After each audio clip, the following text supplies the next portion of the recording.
ಸ್ನೇಹಿತರೆ, ಕಿಚ್ಚ ಸುದೀಪ್ ಮೇಲೆ ನೆಪೋಟಿಸಂ ಆರೋಪ ಬಂದಿದೆ. ಅದಕ್ಕೆ ಅವರು ದೊಡ್ಡ ಮನೆ ಕಡೆ ಬೆಟ್ ಮಾಡಿದ್ದಾರೆ. ಶಿವಣ್ಣ ಇದಕ್ಕೆ ಖಡಕ್ ಉತ್ತರವನ್ನ ಕೊಟ್ಟಿದ್ದಾರೆ. ಇನ್ನೊಂದು ಕಡೆ ಕಿಚ್ಚ ಸುದೀಪ್ ಮತ್ತು ದರ್ಶನ್ ಅವರ ಫೋಟೋ ಒಟ್ಟಿಗೆ ಕಾಣಿಸ್ಕೊಂಡಿದೆ. ಹಾಗಾದ್ರೆ ಇವರಿಬ್ಬರ ಮಧ್ಯೆ ಇದ್ದಂತ ವೈಷಮ್ಯಕ್ಕೆ ಕೊನೆ ಆಯ್ತಾ ಅಂತ ಹೇಳಿ ಅವರ ಅಭಿಮಾನಿಗಳು ಪ್ರಶ್ನೆ ಮಾಡ್ತಿದ್ದಾರೆ. ಮತ್ತೊಂದೆಡೆ ಕಿಚ್ಚ ಸುದೀಪ್ ಅವರು ವಿಚಾರಣೆಗಾಗಿ ಕೋರ್ಟ್ಗೆ ಹಾಜರಾಗಬೇಕಾಗಿತ್ತು, ಆದ್ರೆ ಅವರು ಅಬ್ಸೆಂಟ್ ಆಗಿದ್ದಾರೆ. ಇದೆಲ್ಲದರ ಬಗ್ಗೆ ಇವತ್ತಿನ ವಿಡಿಯೋದಲ್ಲಿ ನಾನು ನಿಮ್ಗೆ ಹೇಳ್ತಾ ಇದ್ದೀನಿ. ನಿಮ್ಗೆ ನನ್ನ ವಿಡಿಯೋಗಳು ಇಷ್ಟ ಆದ್ರೆ ಸಬ್ಸ್ಕ್ರೈಬ್ ಮಾಡಿ, ಶೇರ್ ಮಾಡಿ, ಹಾಗೆ ನೋಟಿಫಿಕೇಶನ್ ಬಟನ್ ಒತ್ತೋದನ್ನ ಮಾತ್ರ ಮರಿಬೇಡಿ. ನೀವು ನೋಡ್ತಾ ಇದ್ದೀರಾ voice of Padma.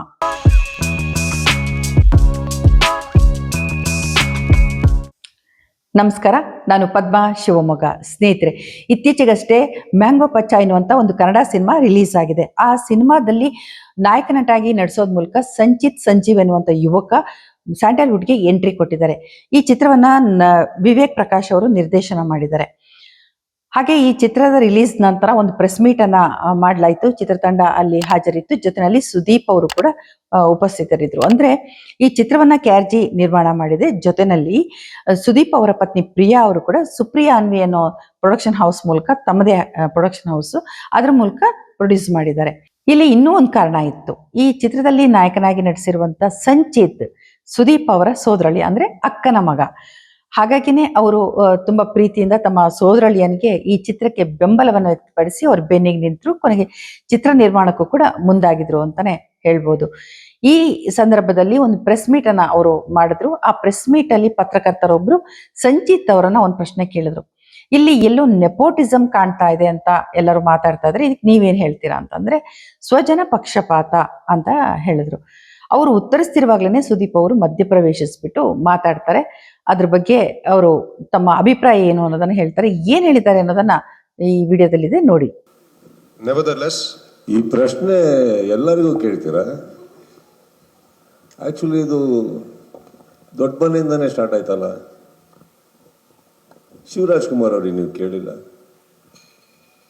Sir, you know what I mean. Nepotism ಅಂತ ಇದ್ದಿದ್ರೆ ರಾಜ್ಕುಮಾರ್ ಮಕ್ಕಳವ್ರಿಗೂ ಕೇಳಬೇಕಿತ್ತಲ್ಲ, ಅಂಬಾನಿ ಅವ್ರಿಗೂ ಕೇಳಬೇಕು. ಇದೇನಿದು, ನಿಮ್ಮ ಮಕ್ಕಳಾಗಿದ್ದಕ್ಕೆ ನಿಮ್ಮ ಆಸ್ತಿ ಅಲ್ಲ ಅವ್ರಿಗೆ ಹೋಗ್ತಾ ಇದೆಯಲ್ಲ, ಬೇರೆಯವ್ರಿಗೂ ಕೊಡಿ, ಕೇಳಬೇಕು, ಪ್ರತಿಯೊಬ್ಬರಿಗೂ ಕೇಳಬೇಕು. ಇದು ತಪ್ಪು. ಬಾಂಬೆಲಿ ಯಾವುದೋ ಒಂದು ವರ್ಡ್ ಹುಟ್ಕೊಂಡ ತಕ್ಷಣ ಕರ್ನಾಟಕಕ್ಕೆ ಎಂಟ್ರಿ ಕೊಡಬೇಡಿ. ನಮ್ಮಲ್ಲಿ ರಾಜ್ಕುಮಾರ್ ಟೈಮಿಂದನೂ ಅಕಸ್ಮಾತ್ ಕುಟುಂಬದವರಿಗೆ ಆ ಯೋಗ್ಯತೆ, ಅರ್ಹತೆ, ಕಲೆ ಅನ್ನೋದು ಒಲ್ದು ಅಕಸ್ಮಾತ್ ಕನ್ನಡ ಜನ ಅವ್ರನ್ನ ಇಷ್ಟಪಟ್ಟರೆ, ಇದು ಯಾರಪ್ಪನ ಜಾಗ ಬೇಕಾರಾಗ್ಬೋದು. ಇಲ್ಲಿ ಪಕ್ಕ ಕೂತ್ಕೊಂಡು ನಾವು ಮುಂಬೈನ ಒಂದು ವರ್ಡನ್ನು ಉಪಯೋಗಿಸೋದು ತಪ್ಪಾಗುತ್ತೆ. ಇವತ್ತಿಗೆ ಶಿವರಾಜ್ ಕುಮಾರ್ ಅವರು ಒಂದು ಮೇಲ ನಟರು, ಅವ್ರನ್ನ ನೋಡಿ ಸ್ಫೂರ್ತಿ ಪಡೆದಿದ್ದೀವಿ. ಈಗ ಅವರು ಉದಾಹರಣೆ ತೊಗೊಂಡು ಎಷ್ಟೋ ಜನ ಬೆಳೀತಾ ಇದ್ದಾರೆ. ನಮ್ಮ ಮಧ್ಯೆ ಇಲ್ದಲೇ ಇರ್ಬೋದು ಅಪ್ಪು ಅವರು, ಅದ್ಭುತವಾದಂಥ ಪ್ರತಿಭೆ. ನೆಪೋಟಿಸಮ್ ಅಂತ ಅವ್ರಿಗೆ ಬರ್ಕೊಡ್ದು ಅವರಿಂದ ಒಂದು ಎಷ್ಟೋ ಜನ ಫ್ಯಾನ್ಸ್ ಆಗಿ ಅವರಿಂದ ಸ್ಫೂರ್ತಿಯಾಗಿ ಎಷ್ಟೋ ಕಲಾವಿದರು ಬೆಳೀತಾ ಇದ್ದಾರೆ. ನನ್ನ ಮನೆಯಲ್ಲಿ ಆ ಥರ ಒಂದು ರಾಜ್ಕುಮಾರ್ ಅವರಂತ ನನಗೆ ನನ್ನ ತಂದೆಯಾಗಿ ಒಬ್ಬರು ಆಸ್ತಿ ಇಲ್ದಲೇ ಇರ್ಬೋದು. ನನ್ನ ಒಂದು ಆಸ್ತಿ ನನ್ನ ತಂದೆ ಇದ್ದಾರೆ, ಇವನಿಗೆ ಒಂದು ಮಾಮ ಇದ್ದಾನೆ. ಬಟ್ ನನ್ನ ಮನೆಯಲ್ಲಿ ಇವ್ರನ್ನ ಹೊರತುಪಡಿಸಿ ಇನ್ನು ನನ್ನ ಅಕ್ಕಂದ್ರಿಗೆ ತುಂಬ ಜನ ಮಕ್ಕಳಿದ್ದಾರೆ, ನನ್ನ ಕಸಿನ್ಸಿಗೆ ತುಂಬ ಜನ ಮಕ್ಕಳಿದ್ದಾರೆ. ಯಾರೂ ಚಿತ್ರರಂಗಕ್ಕೆ ಬಂದಿಲ್ಲ. ನನ್ನ ಮಗಳು ಚೆನ್ನಾಗಿ ಹಾಡು ಹೇಳ್ತಾರೆ, ಬಂದಿದ್ದಾರೆ. ಇವರಿಗೆ ನಟನೆ ಬಗ್ಗೆ ಸ್ಫೂರ್ತಿ ಇದೆ, ಬಂದಿದ್ದಾರೆ. ಅಷ್ಟೇ. ಶುದ್ಧವಾಗಿ ಹೇಳಬೇಕು ಅಂದರೆ ನೆಪೋಟಿಸಮ್ ಅನ್ನೋ ವರ್ಡ್ ತುಂಬ ವರ್ಷಗಳಿಂದ ನಮಗೆ ಸೂಟ್ ಆಗಲ್ಲ. ಆ್ಯಂಡ್ ಆ ವರ್ಡ್ ಇವತ್ತಿಗೂ ನಮ್ಮ ಮಂಡ್ಯ, ಕೋಲಾರ, ಹಾಸನ, ಚಿತ್ರದುರ್ಗ, ದಾವಣಗೆರೆ ಅರ್ಥನೂ ಗೊತ್ತಿಲ್ಲ. ಅಲ್ಲಿ ನಮ್ಮ ಕರ್ನಾಟಕದಲ್ಲಿ ಗೊತ್ತಿರೋದು ಒಂದೇ, ಕಲೆ ಇದೆಯಾ, ಬೆಳೀತಾರೆ. That's all. ಇಲ್ಲಿ ನೆಪೋಟಿಸಂ ಅಂದ್ರೆ ಏನು? ಸ್ವಜನ ಪಕ್ಷಪಾತ. ಇಲ್ಲಿ ನೆಪೋಟಿಸಂ ಅನ್ನೋದು ಇನ್ನೊಬ್ಬರ ಕೈಯಿಂದ ಅವಕಾಶವನ್ನ ಕಿತ್ಕೊಳ್ಳೋದು, ಇನ್ನೊಬ್ಬರನ್ನ ತುಳಿದು ತಮ್ಮವರನ್ನ ಬೆಳೆಸೋದು, ತಮ್ಮ ಜನರಿಗೆ ಅವಕಾಶವನ್ನ ಕಲ್ಪಿಸೋದು, ಮತ್ತೆ ಇಲ್ಲಿ ಬೇರೆಯವರಿಗೆ ಅವಕಾಶ ಸಿಗದ ಹಾಗೆ ಮಾಡೋದು. ಇದು ನೆಪೋಟಿಸಂ ಅಂತ ಅನಿಸ್ಕೊಳ್ಳುತ್ತೆ. ಆದ್ರೆ ಡಾಕ್ಟ್ರು ಮನೆಯಲ್ಲಿ ಮಗ ಡಾಕ್ಟರ್ ಆಗೋದು, ಅಥವಾ ಎಂಜಿನಿಯರ್ ಮನೆಯಲ್ಲಿ ಮಗಳು ಎಂಜಿನಿಯರ್ ಆಗೋದು, ನೃತ್ಯಗಾರ್ತಿಯ ಮನೆ ಮಗಳು ನೃತ್ಯಗಾರ್ತಿ ಆಗೋದು, ಮತ್ತೆ ಸಂಗೀತಗಾರರ ಮನೆಯಲ್ಲಿ ಮಕ್ಕಳು ಸಂಗೀತಗಾರ ಆಗೋದು ನೆಪೋಟಿಸಂ ಅಂತ ಅನ್ನಿಸ್ಕೊಳ್ಳೋದಿಲ್ಲ. ಕಲೆ ಇದ್ರೆ ಮಾತ್ರ, ಪ್ರತಿಭೆ ಇದ್ರೆ ಮಾತ್ರ ಅವರು ಮುಂದೆ ಬರೋಕ್ ಸಾಧ್ಯ, ಬೆಳೆಯೋಕ್ ಸಾಧ್ಯ. ಆದರೆ ಎಷ್ಟೋ ಸಾರಿ ಅಧಿಕಾರವನ್ನ ದುರುಪಯೋಗ ಮಾಡಿಸ್ಕೊಂಡು ತಮ್ಮ ಜನ, ನಮ್ಮ ಊರಿನವರು ಅಥವಾ ನಮ್ಮ ಜಾತಿಯವರು ಅಂತೇಳಿ ಅವ್ರಿಗೆ ಮಾತ್ರ ಅವಕಾಶವನ್ನ ಕಲ್ಪಿಸ್ತಾ, ಅಷ್ಟೇ ಪ್ರತಿಭೆ ಇರುವಂತವ್ರು ಮತ್ತೊಬ್ರು ಇದ್ರು, ಅದಕ್ಕಿಂತ ಹೆಚ್ಚು ಪ್ರತಿಭೆ ಇರೋರು ಬೇರೆಯವರು ಇದ್ರು ಕೂಡ ಅವರನ್ನ ನಿರ್ಲಕ್ಷ್ಯ ಮಾಡಿ ತಮ್ಮವರಿಗೆ ಜಾತಿ ಕಾರಣಕ್ಕೆ ಅವಕಾಶನ ಕಲ್ಪಿಸ್ತಾರಲ್ಲ, ಅದು ನೆಪೋಟಿಸಮ್ ಅಂತ ಹೇಳ್ತಾರೆ. ಇಲ್ಲಿ ಮ್ಯಾಂಗೋ ಪಚ್ಚದಲ್ಲಿ ಕಿಚ್ಚ ಸುದೀಪ್ ಅವರು ಪ್ರೊಡ್ಯೂಸ್ ಮಾಡಿದ್ದಾರೆ, ಅವರ ಸೋದರಳಿಯ ಅದರಲ್ಲಿ ನಟಿಸಿದ್ದಾರೆ. ಅವರು ತಮ್ಮನ್ನ ತಾವು ಪ್ರೂವ್ ಮಾಡ್ಕೊಂಡಿದ್ದಾರೆ, ತಮಗೆ ಪ್ರತಿಭೆ ಇದೆ ಅನ್ನೋದನ್ನು ಕೂಡ ಮ್ಯಾಂಗೋ ಪಚ್ಚದಲ್ಲಿ ಪ್ರೂವ್ ಮಾಡ್ಕೊಂಡಿದ್ದಾರೆ ಅಂತ ಎಲ್ಲರೂ ಅಭಿಪ್ರಾಯ ಪಟ್ಟಿದ್ದಾರೆ. ಸುದೀಪ್ ಅವರು ಪತ್ರಕರ್ತರ ಪ್ರಶ್ನೆಗೆ ಉತ್ತರಿಸುವಾಗ ಮೊದಲು ಹೇಳೋದು, ನೀವು ಇದು ದೊಡ್ಡ ಮನೆಯಿಂದ ಶುರುವಾಗಿದೆ, ನೀವು ಶಿವಣ್ಣನ ಯಾಕೆ ಈ ಪ್ರಶ್ನೆ ಕೇಳಲಿಲ್ಲ ಅಂತ ಕೇಳ್ತಾರೆ. ಈ ಮಾತುಗಳ ಅವಶ್ಯಕತೆ ಇರಲಿಲ್ಲ ಅಂತಾನೆ ಅನ್ಸುತ್ತೆ. ತಕ್ಷಣ ಅವರು ಮತ್ತೆ ಶಿವಣ್ಣನ ಅಭಿನಯ ಮತ್ತೆ ಅವ್ರಿಗಿರುವಂತ ಪ್ರತಿಭೆ, ಪುನೀತ್ ರಾಜ್ಕುಮಾರ್ಗಿದ್ದಂತ ಪ್ರತಿಭೆ, ಇದೆಲ್ಲದ್ರ ಬಗ್ಗೆನೂ ಮಾತಾಡ್ತಾರೆ. ನೆಪೋಟಿಸಮ್ ನಮ್ಮ ಸ್ಯಾಂಡಲ್ವುಡ್ ಅಲ್ಲಿ ಇಲ್ಲ, ಅದು ಬಾಲಿವುಡ್ ಅಲ್ಲಿ ಇರೋದು ಅಂತ ಹೇಳ್ತಾರೆ. ಅದನ್ನ ಸಮರ್ಥಿಸ್ಕೋತಾರೆ ಅವರು. ಆದ್ರೆ ನಿಜವಾಗ್ಲೂ ಸ್ಯಾಂಡಲ್ವುಡ್ ಅಲ್ಲಿ ನೆಪೋಟಿಸಮ್ ಇದೆ. ಅದು ಜಾತಿ ಕಾರಣಕ್ಕೆ, ತಮ್ಮ ಜಾತಿಯವರು ಅನ್ನೋ ಕಾರಣಕ್ಕೆ ಅವರನ್ನ ಮಾತ್ರ ಸಂಪೂರ್ಣವಾಗಿ ಇಡೀ ತಂಡನ್ನ ಆಯ್ಕೆ ಮಾಡ್ಕೊಳ್ಳೋದು, ಇದೆಲ್ಲವೂ ಕೂಡ ನಡೀತಾ ಇದೆ. ಅದನ್ನ ನಾವು ನೋಡ್ತಾ ಇದ್ದೀವಿ. ಆದ್ರೆ ಇಲ್ಲಿ ಇನ್ನೊಂದು ವಿಚಾರವನ್ನ ನಾವು ಹೇಳಲೇಬೇಕು. ನೀವು ನಿಮ್ಮ ಮನೆಯವರನ್ನ ಬೆಳೆಸ್ಬೇಕು, ಅವ್ರಿಗೆ ಪ್ರತಿಭೆ ಇದ್ರೆ ಖಂಡಿತ ಅವರು ಕಲಾವಿದರಾಗಿ ಬರ್ಲಿ, ಅವರಿಗೆ ಪ್ರೋತ್ಸಾಹಿಸಿ, ಅವ್ರ ಬೆನ್ನಿಗೆ ಮನೆಯವರೇ ನಿಲ್ಬೇಕು. ಬೇರೆಯವ್ರು ನಿಲ್ಲೋದಕ್ಕೆ ಮೊದಲು ಫಸ್ಟ್ ಮನೆಯವ್ರು ನಿಲ್ಬೇಕಾಗತ್ತೆ, ಅದು ಸತ್ಯ. ಇದ್ರ ಬಗ್ಗೆನೆ ಶಿವಣ್ಣ ಖಡಕ್ ಆಗಿ ಉತ್ತರವನ್ನ ಪತ್ರಕರ್ತರಿಗೆ ಕೊಟ್ಟಿದ್ದಾರೆ. ಅದನ್ನ ಏನು ಅಂತ ನೋಡೋಣ ಬನ್ನಿ. ನೀವೇ ಕೇಳಿದ್ರಿ ಅದನ್ನ? ಒಂದು ನಿಮಿಷ, ನಾನು ನೋಡ್ದೆ ಅದನ್ನ. ನೀವೇ ಕೇಳಿದ್ರಿ? Is it a question to be asked? Not necessary. ಎಲ್ಲ ಮನುಷ್ಯನು ಕನ್ಸು ಕಾಣ್ತಾನೆ. ಇವ್ರ ಮಕ್ಳು ಅವ್ರ ಮಕ್ಳೇ ಕನ್ಸು ಕಾಣ್ಬೇಕಂತಲ್ಲ, ಎಲ್ಲ ಮಕ್ಳು ಕಾಣ್ಬೋದು, ನೀವು ಕಾಣ್ಬೋದು. ಎವ್ರಿಬಡಿ ಗ್ರೇಟ್ನೆಸ್ ಏನಂದ್ರೆ ಇವಾಗ ನೀವು ಕೇಳಿದ್ರಲ್ಲ, ನಾನು ನೋಡ್ಬೇಡ ಅದನ್ನ ಕೇರೆ ಮಾಡೋಕ್ಕಾಗಲ್ಲ. Because not necessary. ಯಾಕಂದ್ರೆ ಎಲ್ಲ ಮನುಷ್ಯನಿಗೆ ಅಧಿಕಾರ ಇದೆ. To think, to become big, to have, I should prove something, ಅದೆಲ್ಲ ಎಲ್ಲ ಮನುಷ್ಯ ಆಸೆ ಅದು. ಅದನ್ನೆಲ್ಲ ವೆಲ್ಕಮ್ ಮಾಡಬೇಕು, ಅವನೇ ಮನುಷ್ಯ. ಬರೀ ಎಲ್ಲರೂ ನಾವುಗಳೇ ಬಂದ್ರೆ ನಾವಿತ್ತು ಯಾಕೆ ಹೇಳಿದೆ ಅಂದರೆ, ಯಂಗ್ಸ್ಟರ್ ಸಿನಿಮಾಗಳು ಯಾಕೆ ಹೇಳಿದೆ? ನಾನು ಸುದೀಪ್ ಅವ್ರು ಇಟ್ಕೊಂಡೆ ಹೇಳಿದೆ. ಯಾಕಂತ ನಮ್ಗಳ ಸಿನಿಮಾ ನೋಡ್ತೀರಾ, ಯಾಕೆ ಯಂಗ್ಸ್ಟರ್ ಸಿನಿಮಾ ಬಂದು ನೋಡಬೇಕು ಅಂತ ಹೇಳೋದು ಅಂದರೆ, ಬಿಕಾಸ್ ಯು ಹ್ಯಾವ್ ಟು, ನಮ್ಮ ಭಾಷೆ ಇಂಪ್ರೂವ್ ಆಗಬೇಕು, ನಮ್ಮಲ್ಲಿ ಹೀರೋಸ್ಗಳು ಸ್ಟ್ಯಾಂಡ್ ಆಗಬೇಕು. ಈಗ ನಮ್ಮ ಮನೆಯವರನ್ನ ನಾವೇ ಬೆಂಬಲಿಸಬೇಕು, ಮೊದಲು ನಾವೇ ನಿಂತ್ಕೊಳ್ಬೇಕು. ಅದ್ರ ಜೊತೆಗೆ ಬೇರೆಯವರನ್ನು ಕೂಡ ನಾವು ಬೆಂಬಲಿಸಬೇಕು, ಮತ್ತೆ ಬೇರೆಯವ್ರಿಗೂ ಕೂಡ ಪ್ರೋತ್ಸಾಹವನ್ನ ನೀಡಬೇಕು. ಸ್ಯಾಂಡಲ್ವುಡ್ ಅಲ್ಲಿ ಕನ್ನಡ ನಟರು ಮತ್ತೆ ಹೊಸ ಚಿತ್ರಗಳಿಗೆ ಎಲ್ಲರ ಪ್ರೋತ್ಸಾಹ ಬೇಕಾಗುತ್ತೆ. ಇದನ್ನು ಕೂಡ ಎಲ್ಲರೂ ಅರ್ಥ ಮಾಡ್ಕೋಬೇಕಾಗಿದೆ.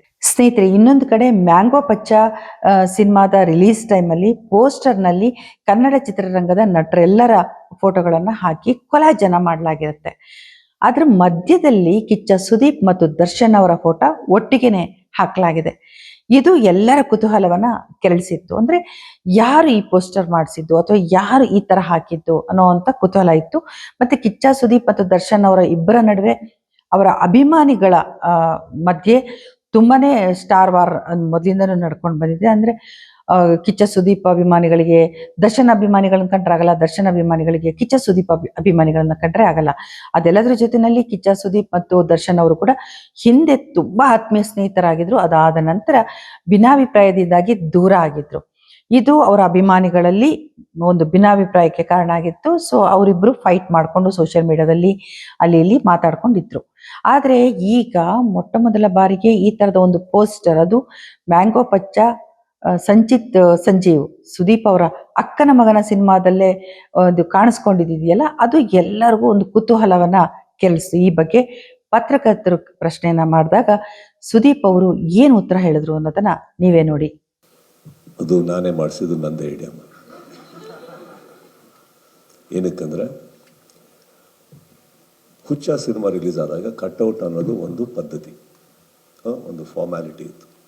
ಆವಾಗ ಕಟ್ಔಟ್ ಹಾಕಿಸಿದಾಗ ನಾನು ನೋಡಿದ್ದೇನೆಂದರೆ, ಮೊದಲನೇ ವಾರ ಯಾವ ಕಟ್ಔಟಿಗೂ ಒಂದು ಹಾರನೂ ಬಿದ್ದಿರಲಿಲ್ಲ. ಕಾರಣ ಏನಂದರೆ, ವಿ ಆರ್ ನೋ ಬಡಿ, ದಟ್ ಇಸ್ ಆಲ್ಸೋ ರೈಟ್.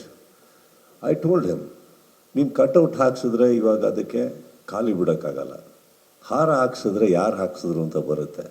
ಒಂದೇ ಬಿದ್ದರೆ ಅವಮಾನ ಆಗುತ್ತೆ, ತುಂಬಿಸಿದ್ರೆ ನಾವೇ ಅಂತ ಗೊತ್ತಾಗುತ್ತೆ. ನಿನ್ನ ಕಟ್ಔಟ್ ಒಂದು ದಿವಸ ನಿನಗೆ ಹುಟ್ಕೊಳ್ಳೋ ಅಭಿಮಾನಿಗಳು ಕಟ್ಟಲಿ. ಈಗ ಸದ್ಯಕ್ಕೆ ಆಶೀರ್ವಾದದ ಬಂದಿಗೆ ಹೋಗು. ಕನ್ನಡ ಚಿತ್ರರಂಗ ಬೆಳೆಯೋದಕ್ಕೆ ಇವರು ಎಲ್ಲರೂ ಇದ್ದಾರೆ, ಇವ್ರನ್ನ ಬಿಟ್ಟು ಇನ್ನೂ ಇದ್ದಾರೆ.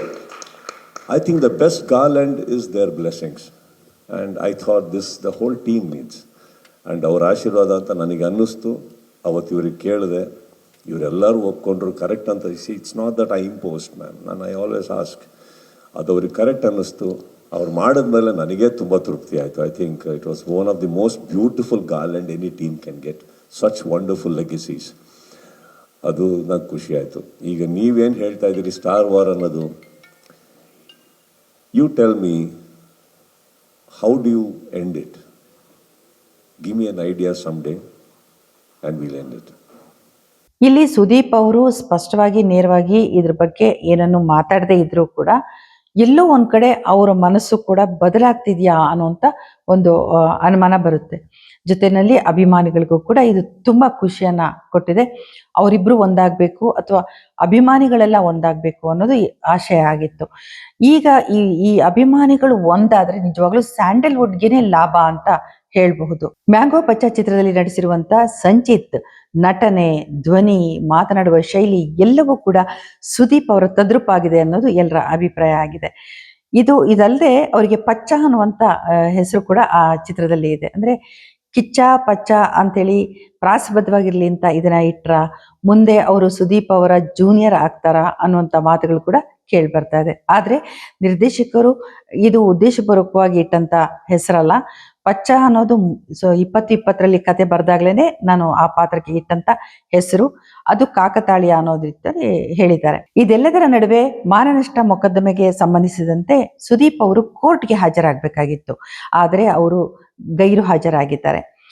ಅಂದ್ರೆ ಈಗ ಬ್ಯಾಂಗೋ ಪಚ್ಚ ಚಿತ್ರದ ಪ್ರಚಾರದಲ್ಲಿ ಅವರು ಬ್ಯುಸಿ ಇರೋದ್ರಿಂದ ಕೋರ್ಟ್ಗೆ ಹಾಜರಾಗ್ತಿಲ್ಲ ಅಂತ ಹೇಳಿ ಅವರ ಲಾಯರ್ ತಿಳಿಸಿರೋದ್ರಿಂದ ಈಗ ಅವರ ವಿಚಾರಣೆಯನ್ನ ಜುಲೈ 18ಕ್ಕೆ ಮುಂದೂಡಿದ್ದಾರೆ.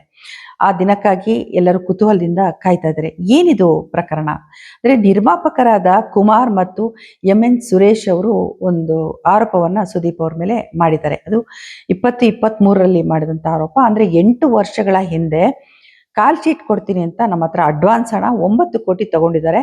ಆದ್ರೆ ಇದುವರೆಗೆ ಕಾಲ್ ಶೀಟ್ ಕೊಟ್ಟಿಲ್ಲ ಅಂತ ಅವ್ರ ಮೇಲೆ ಆರೋಪ ಮಾಡ್ತಾರೆ. ಇದಕ್ಕೆ ಸುದೀಪ್ ಅವರು ನನ್ನ ವೈಯಕ್ತಿಕವಾಗಿ ಮತ್ತೆ ವೃತ್ತಿಪರತೆಗೆ ಇದು ನಿಜವಾಗ್ಲೂ ಅವಮಾನ ಮಾಡಿದ ಹಾಗೆ ಅಂತ ಹೇಳ್ಬಿಟ್ಟು ಕೋರ್ಟ್ ಅಲ್ಲಿ ಅವರು ಒಂದು ಕೇಸನ್ನ ಲಾಡ್ಜ್ ಮಾಡ್ತಾರೆ. ಅಂದ್ರೆ ಮಾನನಷ್ಟ ಮೊಕದ್ದಮೆಯನ್ನ ಹೂಡ್ತಾರೆ. ಆ ಇಬ್ರು ನಿರ್ಮಾಪಕರ ಮೇಲೆ ಹೂಡಿದಂತ ಕೇಸ್ ವಿಚಾರವಾಗಿ ಈಗ ಸಾಕ್ಷಿಗಳ ವಿಚಾರಣೆ ನಡೀತಾ ಇದೆ. ಅದರ ಸಂಬಂಧ ಸುದೀಪ್ ಅವರ ವಿಚಾರಣೆಯನ್ನ ಮಾಡಬೇಕಾಗಿರುತ್ತೆ. ಹಾಗಾಗಿ ಅವರು ಕೋರ್ಟ್ಗೆ ಹಾಜರಾಗಬೇಕಾಗಿತ್ತು. ಆದ್ರೆ ಈಗ ಅದು ಅವ್ರ ಪ್ರಚಾರದಲ್ಲಿ ಬ್ಯುಸಿ ಇರೋದ್ರಿಂದ ಮುಂದಕ್ಕೆ ಹಾಕಲಾಗಿದೆ. ಈ ಸಂಬಂಧ ಏನಾಗುತ್ತೆ ಅನ್ನೋದಕ್ಕೆ ಜುಲೈ 18ರವರೆಗೆ ಎಲ್ಲರೂ ಕಾಯ್ಬೇಕಾಗಿದೆ. ಸ್ನೇಹಿತರೆ, ನೀವು ನೋಡ್ತಿದ್ದೀರಾ ವಾಯ್ಸ್ ಆಫ್ ಪದ್ಮ. ನಿಮ್ಗೆ ನನ್ನ ವಿಡಿಯೋಗಳು ಇಷ್ಟ ಆದ್ರೆ ಸಬ್ಸ್ಕ್ರೈಬ್ ಮಾಡಿ, ಶೇರ್ ಮಾಡಿ, ನೋಟಿಫಿಕೇಶನ್ ಬಟನ್ ಒತ್ತೋದನ್ನ ಮಾತ್ರ ಮರಿಬೇಡಿ. ಎಲ್ರಿಗೂ ಒಳ್ಳೇದಾಗ್ಲಿ. ನಮಸ್ಕಾರ.